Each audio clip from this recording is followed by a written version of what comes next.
La banque alimentaire, c'est avant tout une collecte de denrées alimentaires, bien sûr, comme son nom l'indique, pour les gens qui sont dans le besoin. Généralement les gens, ils donnent des produits de base, ils donnent beaucoup de pâtes, ils donnent beaucoup de café, ils donnent de l'huile, ils donnent bien sûr du sucre, ils donnent des plats cuisinés, un petit peu, ils donnent beaucoup de conserves de légumes, beaucoup de conserves de viande, des petits pots pour les enfants.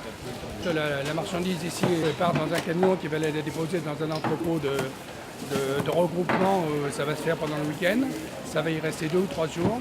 Et après, ça part dans les Sphères-Mortes pour notre centre qui est à Arcueil, qui eux distribuent dans toute l'île de France. Parce qu'en venant faire mes courses, ça ne va pas augmenter significativement ma note sur le total. Donc je le fais, voilà, ça me prend 5 minutes, je passe devant, pas de problème. C'est un système que je trouve tout à fait efficace et puis au moins on sait ce qu'on donne et on sait où ça va. Comme c'est de l'alimentaire, hein, ça sera obligatoirement consommé, donc il n'y a pas de perte et je pense que c'est une façon toute simple de contribuer à un petit effort de solidarité. Concernant le groupe Carrefour, il y a plusieurs choses qui sont faites dans l'année sur des associations, notamment sur le Lions Club. Donc c'est un partenariat qui est créé depuis quelques années. C'est un partenariat aussi qui permet au groupe d'aider les gens défavorisés.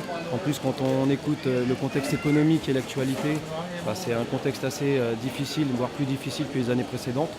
Donc c'est un partenariat qui se renforce, qui se concrétise par les produits, par les entrepôts aussi, à travailler avec les entrepôts en amont et toute l'organisation que ça nécessite avec l'association et puis les équipes sur le terrain. Pour collecter ici, ça va faire la totalité entre 14 et 15 tonnes. Le temps passé, c'est-à-dire la réception, trier la marchandise, c'est un travail colossal quand même.